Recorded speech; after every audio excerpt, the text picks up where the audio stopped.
Hey, good morning. It's John Gillen at your morning NewsWire at Stansberry Research. It is Thursday, November 8th, and why don't we start with all hail divided government after a 540-point rally in the Dow.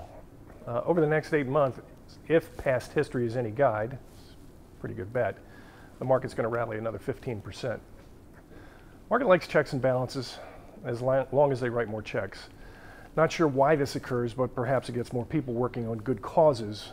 You'd rather burnish a legacy than tear the next guy or girl down next to you.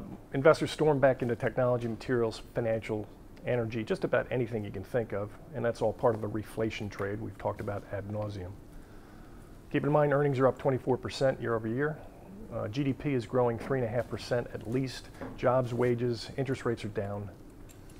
And doesn't appear to be any concern about inflation. So these are not problems. A deal with China is the logical play for the 2020 election. So I would expect something to happen as we get closer to the G20 meeting, or at the G20 meeting. A lot of the rally yesterday was betting on that. Remember to stay with good growth names. There were huge moves in cloud computing yesterday because of excellent earnings. All right, let's get into some earnings this morning. Carvana, CVNA, had a huge quarter. Alarm.com joining that rally. CyberArk, CYBR. TripAdvisor's Take-Two in gamers. Gamers been under a lot of pressure. Let's look at Activision, Electronic Arts.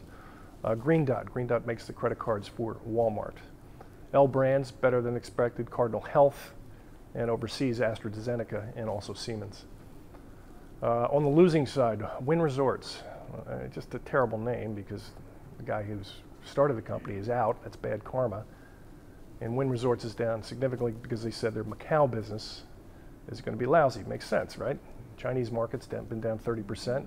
Who's going to be over gambling at the craps table? Also, number misses: Roku, TiVo, Monster.com. Nobody drinking that anymore. And Qualcomm. Semis have been in a bear market. Qualcomm is extending that thought. Square's down, but should be bought. And I did see the Discovery A, DISCA. For those of you who are naked and afraid, they missed their quarter. In DC, Mr. Sessions is out. Pot stocks rallied yesterday. Probably get another day of that. Lord help us. Deals. Com is buying ARRIS, ARRS. It's Com Communications Hardware and Software. That's another $7.5 billion deal. It is the Fed day, FOMC day. Expect nada. And just please, nobody from the Fed speak. There will not be a press conference. There will get some notion of what comes in December. A lot still thinking that there will be a rate increase. Outside of that, it is Disney reporting tonight. A little give back on the opening, but what a day yesterday, and that's going to continue. Hey, if you're enjoying these videos, don't forget to press that like button. Comment down below, and if you're new here, don't forget to subscribe, please. And remember to click that bell to be sure you don't miss out on our newest updates. Thanks a lot.